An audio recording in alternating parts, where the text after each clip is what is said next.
Hello, my name is Ria and welcome to my channel English World. आज का lesson है time के ऊपर. टाइम को एक्सप्रेस करने के लिए यू ऑल नो कि प्रेपोजिशन का यूज होता है. But it's very interesting for you to know कि टाइम को एक्सप्रेस करने के लिए 13 प्रेपोजिशंस का यूज होता है. लेकिन सबसे इंपॉर्टेंट चीज ये है कि हर प्रेपोजिशन को एक डिफरेंट सिचुएशन में ही यूज किया जा सकता है. So let's get started with 13 prepositions to express time. Preposition number 1. After. After का यूज होता है जब हम किसी घटना, किसी इवेंट या किसी पीरियड ऑफ टाइम के बाद वाले टाइम को एक्सप्रेस करना चाहते हैं, तब हम यूज करते हैं after. For example, after this shoot I am going for shopping. After preparing tea, I will watch a movie. After 1984, there was growth and development in my town. अब देखिए इन 3 sentences को. After the shoot, I'm going for shopping. After preparing tea, I will watch a movie. After 1984, there was growth and development in my town. अब shoot एक घटना है कि इस घटना के बाद वाला टाइम एक्सप्रेस करना चाहती हूँ कि उसके बाद मैं शॉपिंग जाऊंगी, तो मैंने आफ्टर का यूज करा. प्रिपेयरिंग अ टी जो है वो भी एक इवेंट है, एक घटना है, एक एक्शन है. इसके बाद वाले टाइम को एक्सप्रेस करने के लिए मैंने यहाँ भी आफ्टर लगाया. उसी तरह 1984 ये एक पीरियड ऑफ टाइम है, तो इस टाइम के बाद वाले टाइम में मैंने बताया ग्रोथ और डेवलपमेंट थी. सो किसी घटना, इवेंट या पीरियड ऑफ टाइम के बाद वाले टाइम को एक्सप्रेस करने के लिए हम यूज करते हैं आफ्टर. हमारा सेकंड प्रेपोजिशन है बिफोर. बिफोर का यूज हम तब करते हैं जब हम किसी घटना, इवेंट या एक पीरियड ऑफ टाइम के पहले वाले टाइम को एक्सप्रेस करना चाहते हैं. For example, before taking breakfast I take exercise. Breakfast करने से पहले I take exercise. Before 2016 I was not like that. 2016 से पहले मैं ऐसी नहीं थी. सो दोनों सेंटेंस में देखिए, एक सेंटेंस में है before taking breakfast I take exercise. अब ब्रेकफास्ट करने से पहले एक इवेंट, एक घटना से पहले का टाइम एक्सप्रेस करने के लिए मैंने बिफोर लगाया. उसी तरह दूसरे सेंटेंस में देखिए, before 2016 I was not like that. मैं एक पीरियड ऑफ टाइम बता रही हूँ कि 2016 से पहले के टाइम को बता रही हूँ कि मैं ऐसी नहीं थी. सो किसी इवेंट, किसी घटना या किसी पीरियड ऑफ टाइम के पहले के टाइम को एक्सप्रेस करने के लिए आप यूज करते हैं बिफोर. हमारा थर्ड प्रेपोजिशन है एट. एट हम तब यूज करते हैं जब हम एग्जैक्ट टाइम बताना चाहते हैं when the event take place, when the action take place.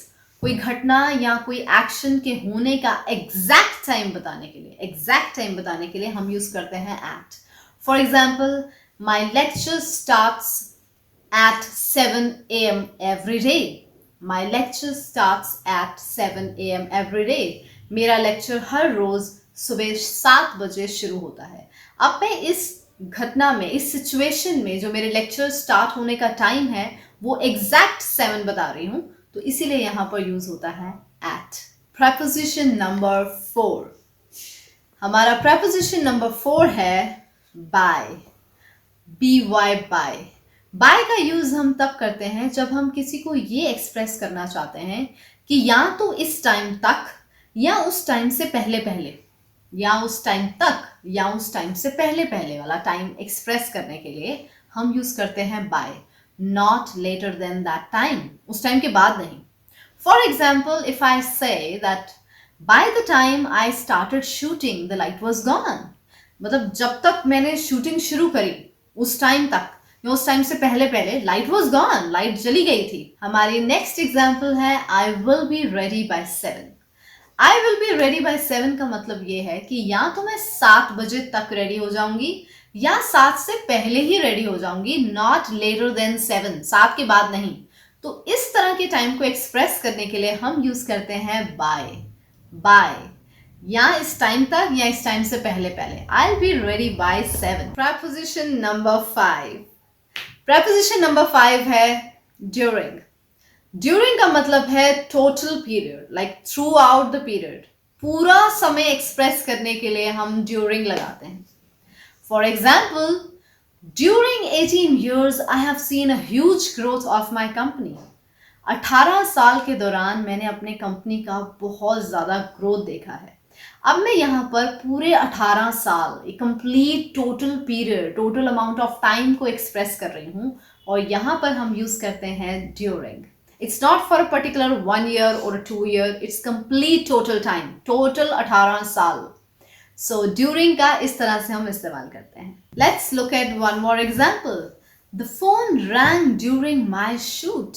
मेरे शूट के टाइम पर फोन बजा। हमारा नेक्स्ट प्रेपोजिशन है preposition number 6।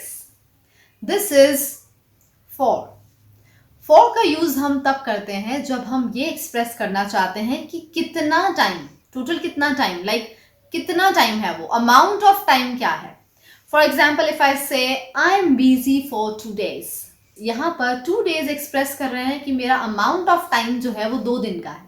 It can be 2 days, it can be 2 months, it can be 2 hours। So amount of time को express करने के लिए हम फॉर का यूज करते हैं। Now let's look at one more example.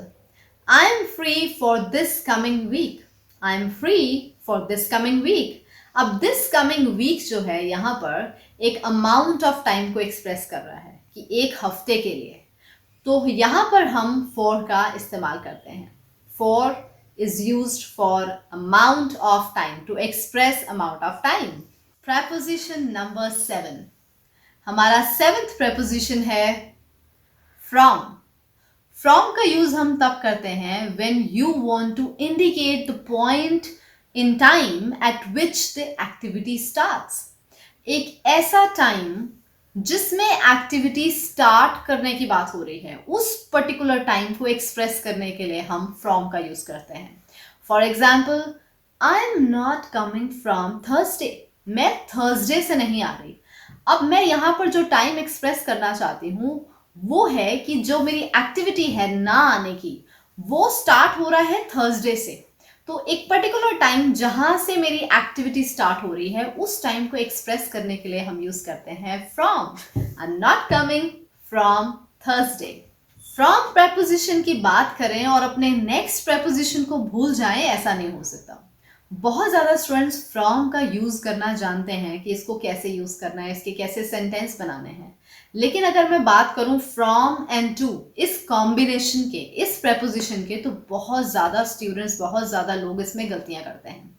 मैंने बहुत ज़्यादा स्टूडेंट्स जो आईएलटीएस प्रेपरेशन करते हैं, पीटी प्रेपरेशन करते हैं, उनको ये गलतियां करते हुए देखा है।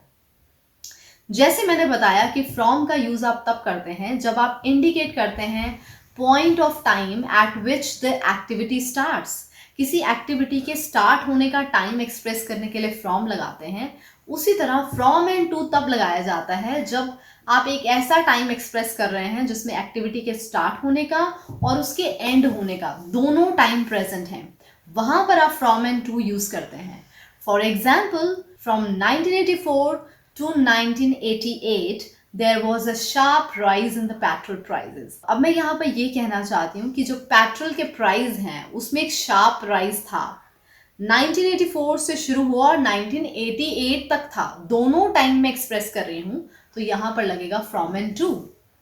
उसी तरह एक और एग्जाम्पल है, from 1 PM to 3 PM I am busy in my session.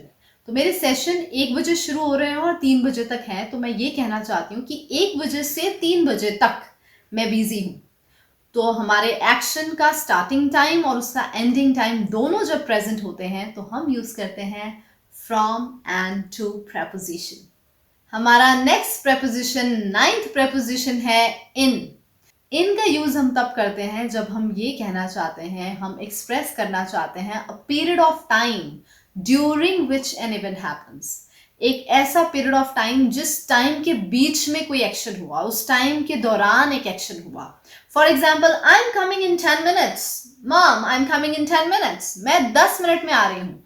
तो मैं 10 मिनट इस टाइम के ड्यूरिंग जो है वापस आ रही हूँ, सो यहां पर मैं इन का यूज करूंगी। प्रेपोजिशन 10th प्रेपोजिशन है on. On is used to express a time when something happens, like when. For example, on Thursday the sale rose. Thursday को सेल बढ़ी। सो कब बढ़ी? The time is on Thursday. तो ऐसा time जब हम ये एक्सप्रेस करना चाहते हैं कि when thing happens, when action happens, उस टाइम को एक्सप्रेस करने के लिए हम यूज करते हैं on. One more example, my birthday is on 12th। तो आप ऑन का यूज कर सकते हैं एक ऐसे टाइम को एक्सप्रेस करने के लिए जब एक्शन होता है, when thing happens। हमारा नेक्स्ट प्रपोजिशन है between and। between and ये दो प्रपोजिशन का कॉम्बिनेशन है और बहुत ज़्यादा स्टूडेंट्स का मैंने देखा है, खास करके वो बच्चे जो आईएलटीएस करते हैं, जो पीटी करते हैं, वो यहाँ पर गलती करते हैं। between लगाते हैं लेकिन and का यूज साथ में नहीं करते हैं। between का यूसेज जो है हमेशा and के साथ होगा। अब मैं आपको बताती हूँ कि इस प्रेपोजिशन को यूज कैसे करना है टाइम के लिए। If something happens between and in between two times और टू इवेंट्स, जब दो पीरियड ऑफ टाइम या दो इवेंट्स के बीच का टाइम कुछ एक्सप्रेस करना हो, तब हम यूज करेंगे between and. Between and, for example, the population increase between 1986 and 1988। Between 1986 and 1988, अब दो पीरियड ऑफ टाइम के बीच में पॉपुलेशन इंक्रीज हुई, तो इसके लिए हम यूज करेंगे between and. One more example, there was a construction between 1964 and 1967। तो कंस्ट्रक्शन थी उस टाइम पर 1964 और 1967 के बीच में, between 1964 and 1967। So make sure आप बिटवीन के साथ एंड लगाएं। हमारी 12th और 13 prepositions ऑलमोस्ट सिमिलर हैं। एक है till और दूसरा है until।